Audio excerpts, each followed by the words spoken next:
Hello दोस्तों, क्या हाल है। उम्मीद करता हूँ आप लोग सब ठीक होंगे और ऊपर वाले से दुआ है कि आप हमेशा ठीक रहें। तो दोस्तों, आज मैं एक ऐसी कहानी बताने वाला हूँ ना, जो मेरी खुद की बीती हुई है। जब मैं दुबई में जॉब करता था तो क्या हालात हुए और क्या क्या वहाँ पे वाक़यात हुए, मैं आपको एक परदेसी के साथ क्या होता है ना, वो सब मैं इस वीडियो में आपको बताऊँगा।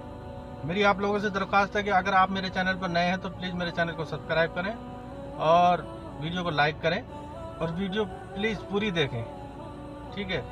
सारे परदेसी भाइयों से रिक्वेस्ट है, मालूम होगा कि क्या होता है क्या नहीं होता है परदेश में। तो चलिए बिना देरी के वीडियो शुरू करते हैं। काफ़ी समय पहले की बात है, जब मैं दुबई में जॉब करता था। वहाँ पर मेरा एक दोस्त था, वो भी मेरे जैसे दुबई में जॉब करने के लिए आया था, परदेश में पैसा कमाने के लिए। वो जिस कंपनी में आया था उस कंपनी में भारी लॉस हुआ और जिसके चक्कर में वो कंपनी बंद हो गई। तो कंपनी के मालिक ने बोला, भाई जिस जिसको घर जाना है तो घर जा सकता है और जिस जिसको काम करना है यहीं लोकल में घूम घूम के काम कर ले, कोई दिक्कत नहीं है, ठीक है। तो वो भाई भी ऐसे ही घूम घूम के इधर उधर चौक पे जा जाके जो अड्डे होते हैं ना मजदूरों के, वहाँ पे काम करता था। एक दिन क्या हुआ, अचानक उसके घर से एक फोन आता है कि घर पैसे भेजो, घर में पैसों की बहुत सख्त जरूरत है। उस भाई के पास पैसे तो नहीं थे, मगर उसने हाँ कर दी कि कोई बात नहीं, मैं पैसों का इंतजाम कर रहा हूँ। उस भाई की काम की सिचुएशन ऐसी थी कि जहाँ मजदूरों का अड्डा होता है ना, वो वहाँ जाकर खड़ा हो जाता था।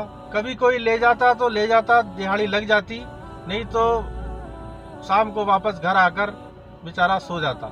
जैसे इंडिया पाकिस्तान में मजदूरों के अड्डे होते हैं ना, लेबर के अड्डे होते हैं, जहाँ चौक वगैरह होते हैं, वहाँ बैठे होते हैं, ऐसे हर देश में यहाँ लेबर अड्डे होते हैं, मजदूरों के अड्डे होते हैं। वहाँ पे जाकर बेचारा डेली जाता था, सुबह से लेकर शाम तक बैठता था। अगर कोई मजदूरी के लिए कोई ले जाता तो ले जाता था, नहीं तो बेचारा शाम को आके अपने लेट जाता था।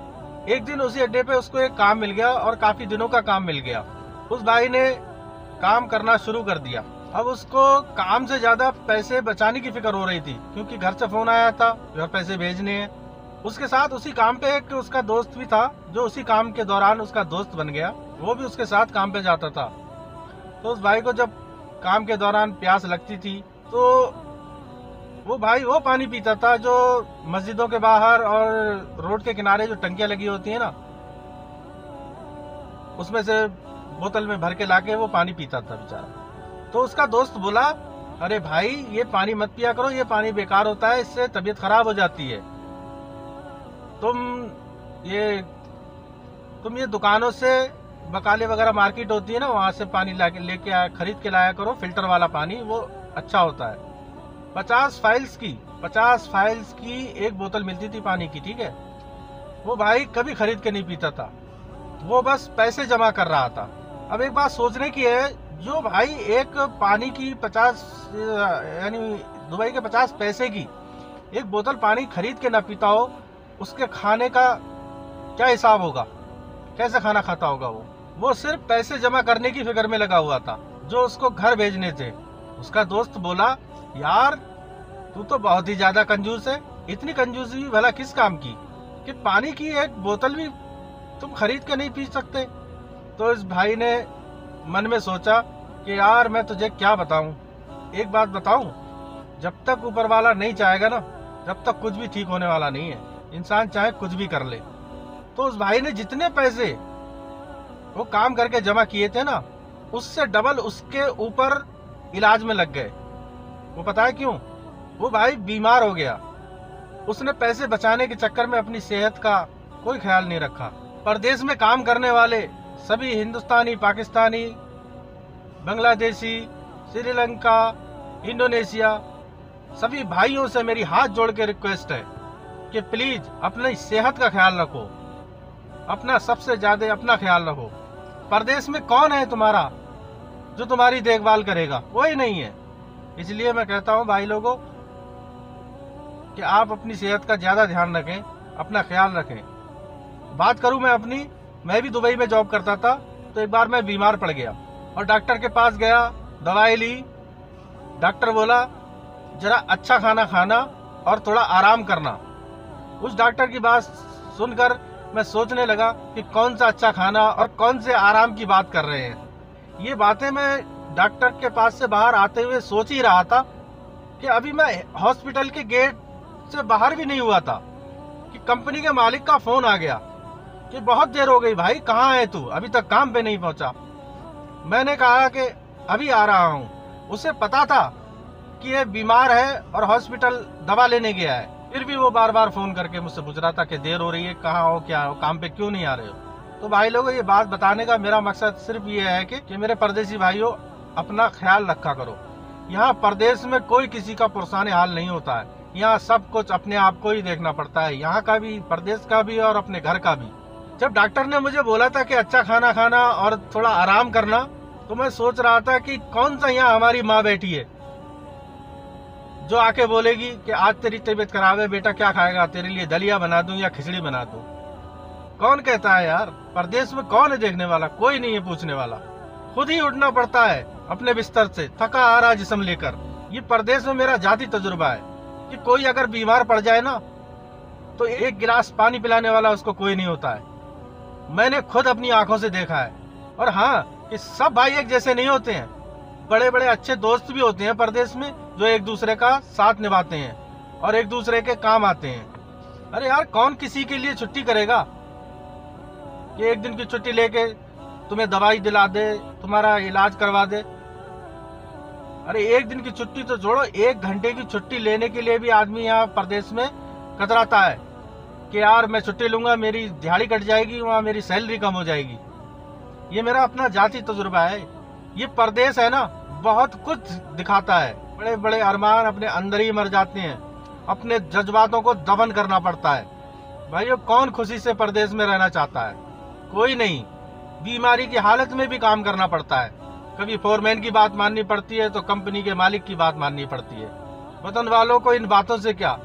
नहीं, मैं ये नहीं कहता हूँ कि वो नहीं जानते होंगे, जानते होंगे।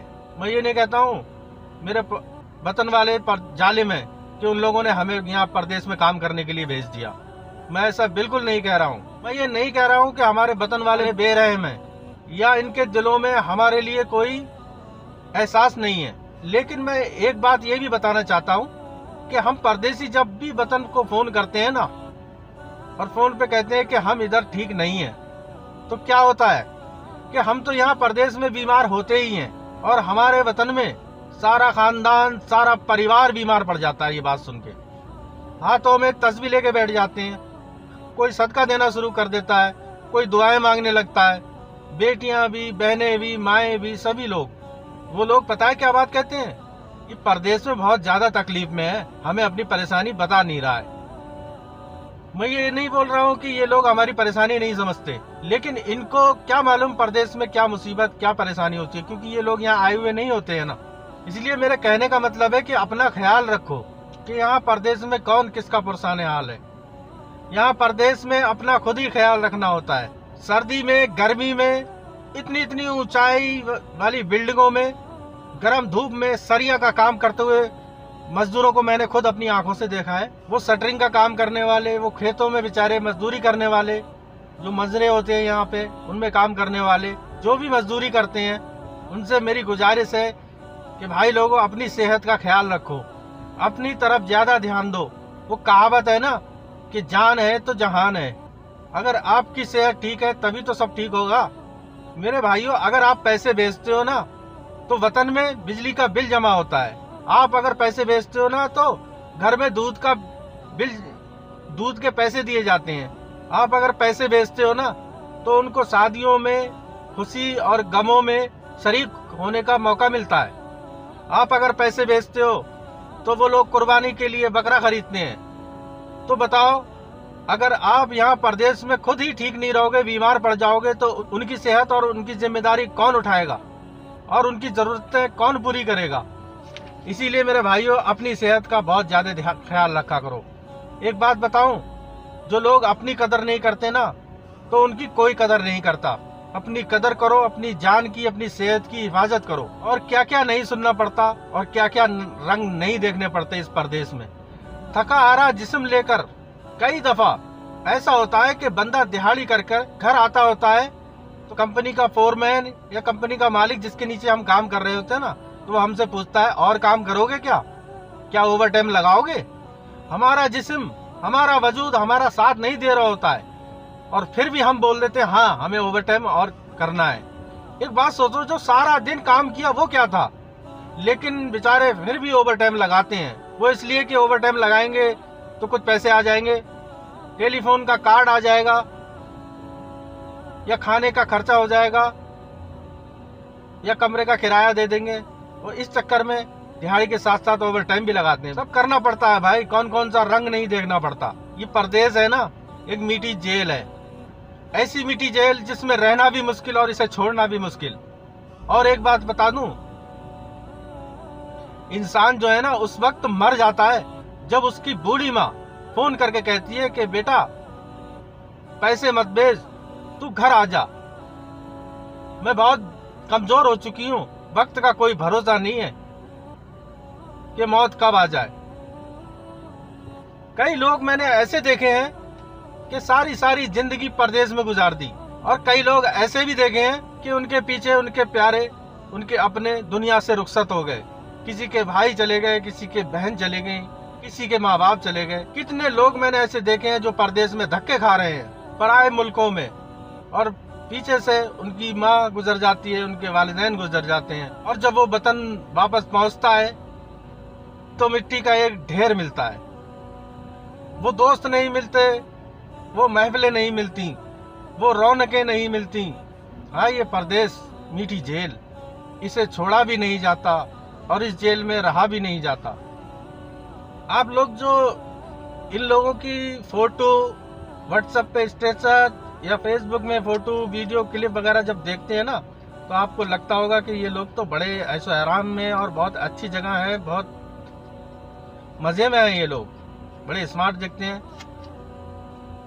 एक बात बताऊं, ये लोग सिर्फ बस उनकी हकीकत जो है ना, ये सिर्फ फोटोओं तक ही महदूद होती है, बाकी इसके पीछे क्या होता है ना, ये आप नहीं जानते।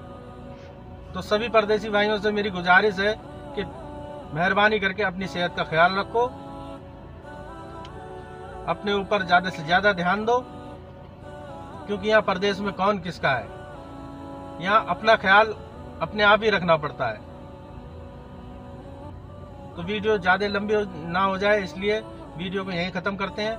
अगर आपको जरा सी भी कोई बात अच्छी लगी हो तो प्लीज कमेंट में जरूर बताना।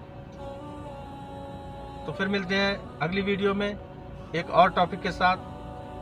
जब तक के लिए सभी परदेसी भाइयों को अल्लाह हाफिज।